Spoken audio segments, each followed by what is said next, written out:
A single leg squat is a great way to isolate one leg over the other.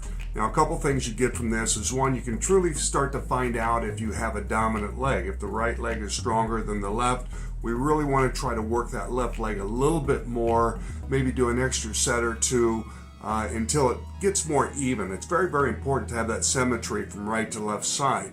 The next thing it does, it works stability. So the stabilization of the ankle, the knee, the hip, those are all things that come into play when we're working the single leg squat.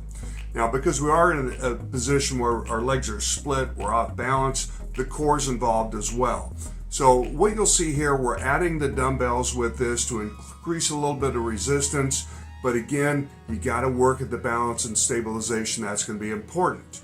Now, the couple things to remember is I want you, when you put your foot up on the bench, to make sure that the foot is dorsiflexed. What that means is the toes are pulled toward the knees, not tucked backwards. So pull them underneath, be on the toes while you're doing the movement.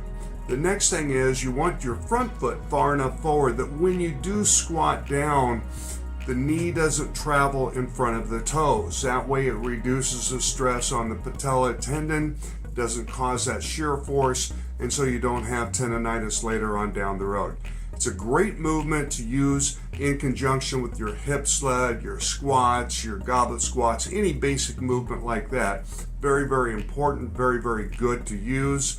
And again, we can work that right and left side to develop symmetry and make things work a little bit better. Now, you are going to feel a little bit off balance initially, so make sure you have something that you can kind of help hold your balance slightly. But as you do this movement, again, it's going to be important to really work it and really make this happen. When we're doing it without the weights, hands on the hips, make sure you keep that good balance. Now, as always, if you have specific questions about yourself in exercises we do, don't hesitate to send me an email. I'll be glad to help you out and answer those questions for you. The email is going to be at the end of this video.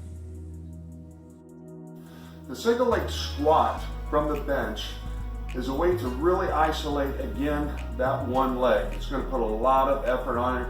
It's a good balance movement. It's a good core stability movement. So definitely work with this, learn how to do it, get comfortable with it, and then progress up to the more advanced levels. Now, when doing this, what we're going to do is we're going to put one leg back on the bench. The other leg needs to be forward. Now, you want to start with that foot fairly far forward, okay? Get your balance. Put the hands on the hips.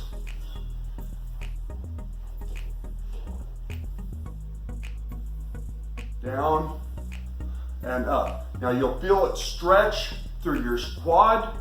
That's good. That's what you want. Working that leg. Again, switch to the other side and do exactly the same thing on the other side. This is a good one to increase some flexibility in the quadricep that's behind, increase strength in the quadricep that's in the front.